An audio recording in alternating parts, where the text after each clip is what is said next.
Zone of protection સમજાવો. તો કે સિલેક્ટિવિટીની સુવિધા આપવા માટે તથા સિસ્ટમની રિલાયબિલિટી એટલે કે એની વિશ્વસનીયતા અને સિસ્ટમની સ્ટેબિલિટીને ઇમ્પ્રૂવ એટલે કે સ્ટેબિલિટી એટલે કે સ્થિરતાને વધારવા માટે થઈને પ્રોટેક્શન સિસ્ટમને અલગ અલગ ઝોનમાં વિભાજિત કરવામાં આવે છે.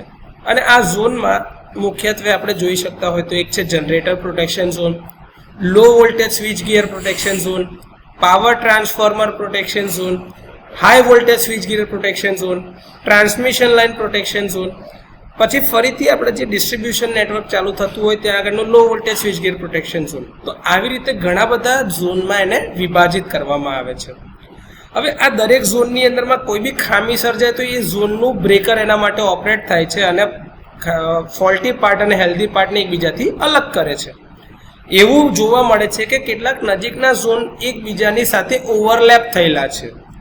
આ વ્યવસ્થા સાથે જ્યારે તે ઝોનમાં ફોલ્ટ સર્જાય તો એ વખતનું બ્રેકર ઓપરેટ ના થાય તો એની આગળના ઝોનનું બ્રેકર એના માટે ઓપરેટ થાય છે અને ફોલ્ટને ક્લિયર કરે છે. આ રીતે એની વિશ્વસનીયતા એટલે કે રિલાયબિલિટીમાં વધારો થાય છે અને સિસ્ટમને થતું નુકસાન ઘટાડી શકાય છે.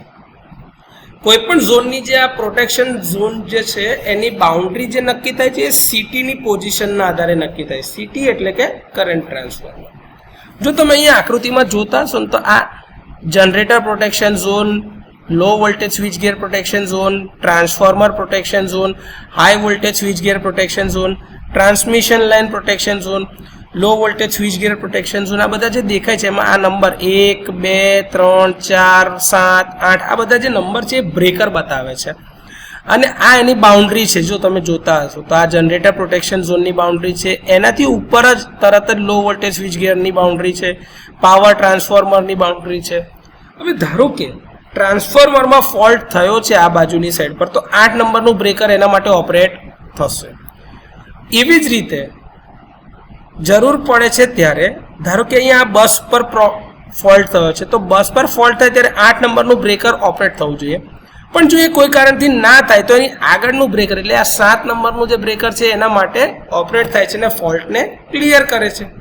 તો સિસ્ટમને થતું નુકસાન બી ઘટાડી શકાય છે અને કોઈ કારણથી જો સિસ્ટમમાં બ્લાઇન્ડ સ્પોટ ના રહી જાય એના માટે જ આ બધા ઝોનને એકબીજાની ઉપર ઓવરલેપ કરવામાં આવે છે.